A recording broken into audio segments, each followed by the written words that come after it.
Hi everyone, welcome back to Geeks Idea, a channel of learning and imparting knowledge. This is the series on international organizations and regional organizations. इस topic से related already हमने बहुत सारे videos upload किए हैं जिसमें हमने बहुत सारी रीजनल एंड इंटरनेशनल ऑर्गेनाइजेशंस को डिस्कस किया है. फॉर एग्जांपल हमने आसियान को डिस्कस किया, इसी तरह SCO, G20, G7 क्या थी, ये सारे हमने अच्छे से डिस्कस किए थे. अब मेन इंपॉर्टेंट टॉपिक इसमें एक रह जाता है, वो है यूनाइटेड नेशंस. इससे रिलेटेड बहुत सारी ऑर्गेनाइजेशंस है जो इसकी फिर ब्रांचेस बन जाती है UNO की, तो उनको हमें डिस्कस करना है. तो आज के टॉपिक में हम सबसे पहले डिस्कस करेंगे हिस्ट्री ऑफ UNO, यानी कि यूनाइटेड नेशंस कैसे बन गया, इसकी बेसिस क्या थी, क्या हुआ था जिसकी वजह से यूनाइटेड नेशंस वजूद में आ गया. तो आज उसी को डिस्कस करने जा रहे हैं. तो सबसे पहले चैनल को सब्सक्राइब ज़रूर कीजिए और वीडियोस को जितना हो सके लाइक और शेयर कीजिए. हम सब लोगों को पता है कि वर्ल्ड वार फर्स्ट हुआ था, जिसका टाइम पीरियड क्या था, 28 जुलाई 1914 में स्टार्ट हुआ था और 1918 में ये ख़त्म हुआ था. तो 4 सालों तक ये चलता रहा, जिसकी वजह से बहुत सारी तबाही मच गई दुनिया में. तो ये किन किन देशों के बीच में हो गई? अलाइड पावर्स एक साइड से थे, दूसरी साइड से थे सेंट्रल पावर्स. अलाइड पावर्स में कौन कौन सी कंट्री आती थी? France and British Empire, mainly ये 2 कंट्रीज थी अलाइड पावर्स में. फिर रशिया भी इनके साथ ही, सर्बिया ने जो ज्वाइन किया था, बेल्जियम ने आहिस्ता से ज्वाइन किया था, जापान में ने ज्वाइन किया था. जापान आप याद रख लीजिए क्योंकि वर्ल्ड वार सेकंड भी हमें देखना है, ये वर्ल्ड वार सेकंड में दूसरे साइड से आएगा.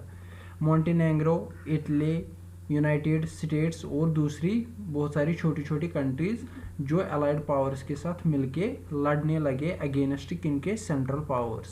सेंट्रल पावर्स में कौन कौन सी आती थी? Mainly Germany. World war first और सेकंड में मेनली किसको याद रखना है? जर्मनी को. ऑस्ट्रिया हंगरी, ऑस्ट्रिया हंगरी उस टाइम पे एक ही हुआ करते थे. ऑटोमन एम्पायर, वेरी इंपॉर्टेंट, और बल्गेरिया. ये था वर्ल्ड वार फर्स्ट. किन किन देशों के बीच हुआ था जब बहुत सारी तबाही मच गई. फिर इन्होंने क्या किया, इस वार को ख़त्म करने के लिए एक कॉन्फ्रेंस की गई, एक पीस ट्रीटी की गई जिसको पेरिस पीस कॉन्फ्रेंस बोला जाता है, जिसकी वजह से बोला गया कि अब हम लड़ाई ख़त्म कर देते हैं, अब कुछ एग्रीमेंट करते हैं आपस में कि किस बेसिस पे हम लड़ाई ख़त्म करेंगे. तो इसमें थे France, Britain, Italy, Japan and United states control the conference. इनको बोला जाता था बिग 4. किस किस को? France, British, US and Italy. इनको बिग 4 बोला जाता था. जो ये पेरिस पीस कॉन्फ्रेंस थी वर्ल्ड वार फर्स्ट को कंक्लूड करने के लिए, इसमें सबसे ज़्यादा कंट्रोल कौन कर रहे थे? यही 4 कंट्रीज कर रहे थे. तो इसमें क्या हुआ, जो भी ऑटोमन एम्पायर थी, क्योंकि वो किसके साइड से लड़ रही थी? सेंट्रल पावर्स के साइड से लड़ रही थी, और जर्मनी. इनकी जो भी आउटसाइड इनकी जो भी कॉलोनीज थी, तो फ्रांस ने बोला ये ज़्यादातर किस किस को मिल गई? ये ज़्यादातर फ्रांस और ब्रिटेन को मिल गई. ऑटोमन एम्पायर और जर्मनी की जो भी कॉलोनीज थी, ये सबसे ज़्यादा किसको मिल गई? फ्रांस और ब्रिटेन को. यानी कि इन्होंने ये जो कॉन्फ्रेंस की अपने ज़्यादा फ़ायदे के लिए की. जिन्होंने जीता किन लोगों ने जीता? फ्रांस, जर्मनी वगैरह ने. तो इन्होंने ही ये जो पीस कॉन्फ्रेंस की अपने हिसाब से की. तो इसमें से इनके लीडर्स याद रखने हैं. फ्रेंच प्राइम मिनिस्टर था जॉर्ज क्लीमेंशो. ब्रिटिश का प्राइम मिनिस्टर उस टाइम पे कौन था? David Lloyd George. US president कौन था? Woodrow Wilson. Very very important, ये याद रखना है. इटालियन प्राइम मिनिस्टर कौन था? Vittorio Emanuele Orlando. Formally open on 18 January 1919 at the Quai d'Orsay in Paris. Paris में ये पीस कॉन्फ्रेंस फॉर्मली ओपन की गई 18 जनवरी 1919 में. तो हो गई पेरिस पीस कॉन्फ्रेंस, जिसमें इन्होंने क्या किया, जो भी जर्मनी के साथ ये कॉलोनीज थी वो आपस में बांट दी. मेन मकसद इनका यही था कि जो जिन लोगों ने हारा, यानी कि सेंट्रल पावर्स ने जो वर्ल्ड वार फर्स्ट हारा, इनकी कॉलोनीज हम आपस में बांटेंगे. मेन मकसद यही था. और इसी से फिर एक चीज़ बनाया इन्होंने बोला कि बहुत सारी तबाही हो गई वर्ल्ड में वर्ल्ड वार की वजह से. तो अब हम क्या बनाएंगे? हम एक लीग बनाएंगे जो वर्ल्ड वार्स को नहीं होने देगा, जो वर्ल्ड वार जो आपस में लड़ाइयाँ होती है उनको बचाए. तो उनको प्रोटेक्ट करने के लिए इन्होंने बोला कि हमें लीग ऑफ नेशंस बनाएंगे. तो the covenant of league of Nations was signed on 28 जून 1919। इसका मेन मकसद क्या था? वर्ल्ड में पीस होना चाहिए। एंड बिकेम इफेक्टिव ऑन 10 जनवरी 1920। तो लीग ऑफ नेशन कब इफेक्टिव हो गई? 10 जनवरी 1920 में बनाई गई।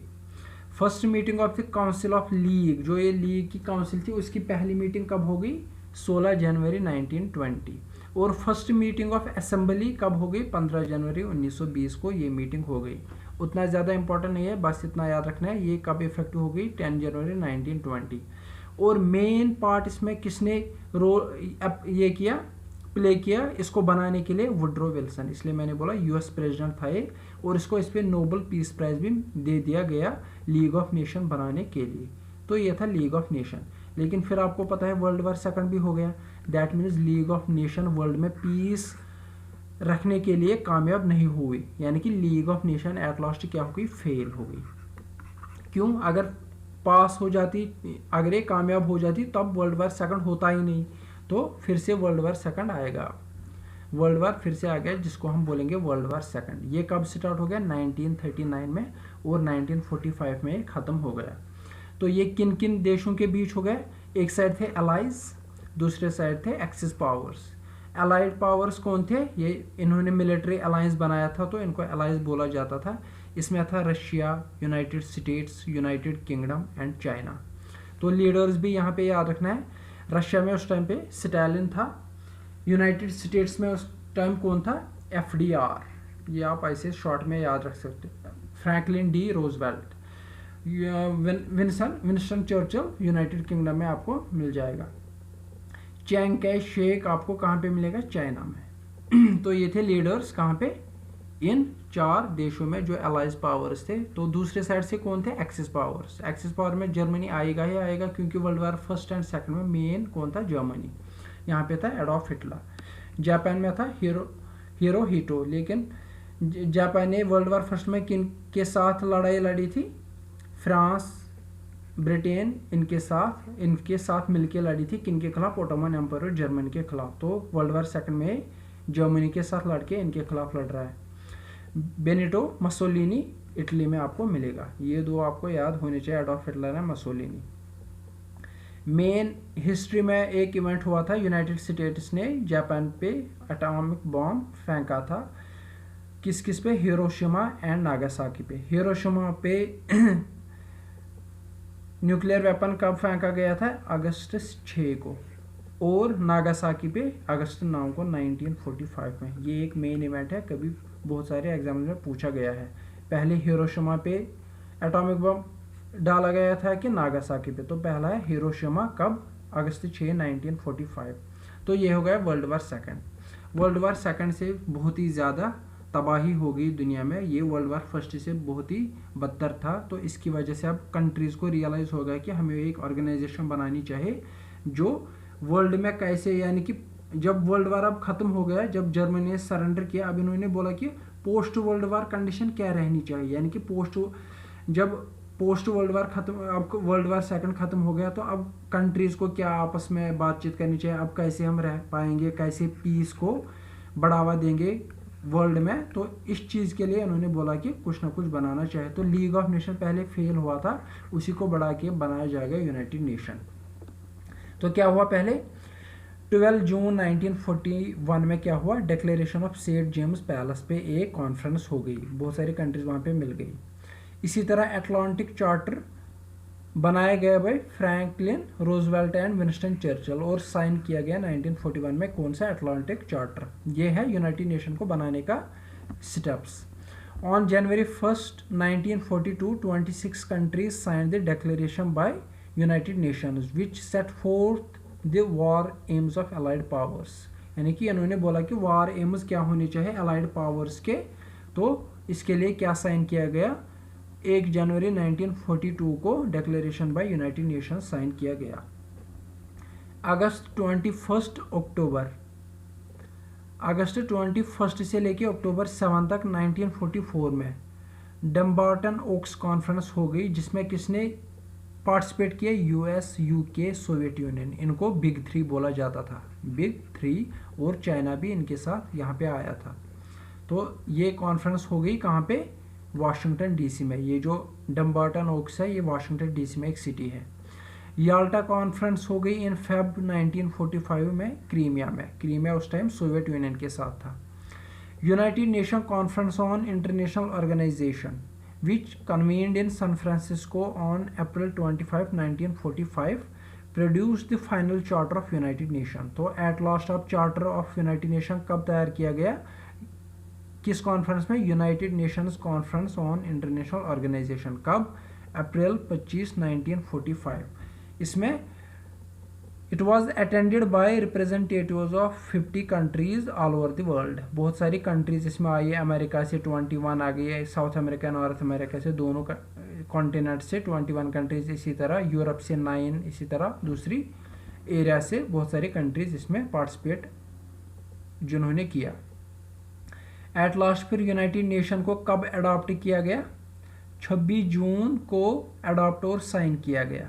कब, 26 जून को अडॉप्ट और साइन किया गया। और एट लास्ट ये इफेक्ट में कब आया, अक्टूबर 24, 1945। तो यूएन डे भी अगर आपको याद रखना होगा तो अक्टूबर 24 आपको याद रखना है। तो दो चीज़ें यहाँ पे, 26 जून को क्या किया गया, साइन किया गया, और 24 अक्टूबर पे एट लास्ट यूएनओ बन गया। तो ये था यूनाइटेड नेशंस की एक ब्रीफ सी हिस्ट्री, ताकि आपको एक आइडिया आ जाए क्या हुआ था। पहले वर्ल्ड वार फर्स्ट हुआ था, उसके बाद बहुत तबाही हुई थी। अब जिन्होंने जीता उनको कॉलोनीज जर्मनी और ओटोमन एम्पायर की आपस में बांटनी थी, और फिर लीग ऑफ नेशन भी बनाया गया। किसकी वजह से, पेरिस पीस कॉन्फ्रेंस की वजह से। उसकी वजह से क्या हुआ, आपस में कॉलोनीज बांट दी और लीग ऑफ नेशन बना दिया गया कि पीस होना चाहिए, जो फिर दुनिया में नहीं आया। और उसके बाद वर्ल्ड वार सेकंड फिर से आ गया, वर्ल्ड वार सेकंड फिर से आ गया, यानी कि वर्ल्ड वार फिर से हो गया, यानी कि दूसरा वर्ल्ड वार। और फिर से तबाही दुनिया में मच गई, और फिर से इन्होंने बोला कि अब क्या करें, जर्मनी में कैसे आपस में कंट्रीज रखे, पीस कैसे आए, ये सब करने के लिए इन्होंने फिर से ड्रामा स्टार्ट किया और यूनाइटेड नेशंस को बना दिया। यूनाइटेड नेशंस का स्ट्रक्चर कैसा है, सेक्रेटेरिएट इसका है, जनरल असेंबली इसकी है, एक ब्रीफ आइडिया है, सिक्योरिटी काउंसिल इसकी है, international court of justice, trusteeship council, socio economic council. ये इसके 6 मेन ब्रांचेस है। और इसकी स्पेशलाइज्ड एजेंसीज कौन कौन सी है, यूनेस्को, यूनिसेफ, WHO, इनका नाम तो सुना ही होगा, food and agriculture organisation, international labour organisation, IMF, IBRD, world bank जिसको हम बोलते हैं। तो ये इसकी स्पेशलाइज्ड एजेंसीज है, और ये इसकी 6 मेन ब्रांचेस है।